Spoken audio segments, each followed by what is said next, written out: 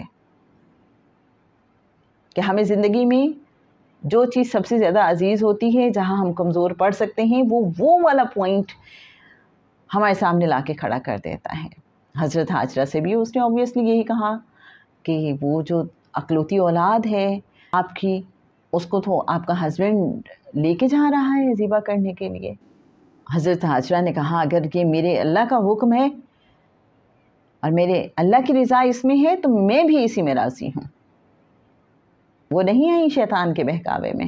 ابلیس حضرت ابراہیم علیہ السلام کے پاس آیا اور کہا کہ بڑھاپے کی اولاد ہے، اکلوتا بیٹا ہے، بڑھاپے کا سہارا ہے، اگر یہ ذبح ہو گیا تو نسل کیسے بڑھے گی؟ حضرت ابراہیم علیہ السلام کا کیا زبردست جواب ہے، جس میں ہمارے لیے بہت بڑا لیسن ہے کہ میرا اس سے تعلق میرے رب کی وجہ سے ہے، یہ میرے اللہ کا مال ہے، اس کی امانت ہے، اور میرا رب جب چاہے اپنی امانت واپس لے لے۔ میرا رب ہی اصل مالک و مختار ہے، جیسا حکم چاہے دے دے، سر تسلیم خم ہے۔ حضرت اسماعیل علیہ السلام سے بھی اوبویسلی ابلیس نے پھر کچھ کہنے کی کوشش کی، ارادہ متزلزل کرنے کی کہ خواب کی بنیاد پہ کون پیچھے چل پڑتا ہے، ایسے تھوڑی ہوتا ہے کہ اپنے آپ کو قربانی کے لیے پیش کر دیا جائے۔ تو حضرت اسماعیل علیہ السلام کہتے ہیں کہ میرے والد صاحب اللہ کے برگزیدہ پیغمبر ہیں اور ان کے خواب سچے ہوتے ہیں، وہ جو کہہ رہے ہیں وہ صحیح ہے، مجھے ویسا ہی کرنا ہے۔ تو یہاں پھر حضرت ابراہیم علیہ السلام اور حضرت اسماعیل علیہ السلام جب اس پہ کنکریاں پھینکتے ہیں ابلیس پہ، اب یہ دیکھیں اس سنت کو بھی زندہ کر دیا گیا۔ آج بھی حج کے لیے جب جاتے ہیں حجاج تو حضرت ابراہیم علیہ السلام اور حضرت اسماعیل علیہ السلام کی اس سنت کو دہراتے ہیں، اوبویسلی انہیں یاد کرتے ہیں۔ تو اللہ نے اپنے پیاروں کی ادائیں کیسے کیسے محفوظ کر دی ہیں، ہمیں یہ بھی دیکھنا ہے۔ وہ حضرت حاجرہ ہوں، حضرت اسماعیل ہوں یا حضرت ابراہیم علیہ السلام، مجھے تو یہ لگتا ہے کہ جو اللہ کے ہو جاتے ہیں اللہ ان کا ہو جاتا ہے۔ اللہ بہانے بہانے سے ان کا ذکر کرواتا ہے اپنی مخلوق سے، اپنی مخلوق کو ان کے بارے میں یوں بتاتا ہے، ان کی اہمیت کے بارے میں، ان کے خاص ہونے کے بارے میں، کہ دیکھو یہ ہیں میرے خاص بندے، اور میرے خاص بندے جو ہوتے ہیں ان کا طرز عمل، طرز فکر ایسا ہوتا ہے، تم بھی ایسا کرنے کی کوشش کرو۔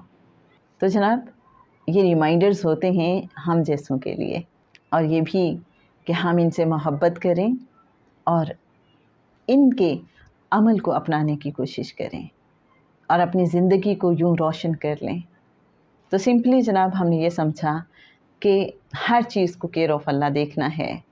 جب ہم کیئر آف اللہ ہر چیز کو دیکھنا شروع کر دیتے ہیں تو ہر عمل خوبصورت ہو جاتا ہے، ہماری زندگی آسان ہو جاتی ہے، اور ہمارے لیے بڑی سے بڑی قربانی کرنا بھی مشکل نہیں رہتا۔ جیسے حضرت ابراہیم علیہ السلام نے ابلیس کو جواب دیا کہ میرے بیٹے سے میرا تعلق اللہ کی وجہ سے ہے، یہ اللہ کی امانت ہے، اللہ کا مال ہے، وہی مالک و مختار ہے۔ اگر ہم اپنی زندگی میں یہ رویہ اپنا لیں تو ہمارے لیے قربانی دینا، اپنی will کو چھوڑنا، اپنی پسند کو چھوڑنا، اپنی من مانی کو چھوڑنا آسان ہو جائے گا۔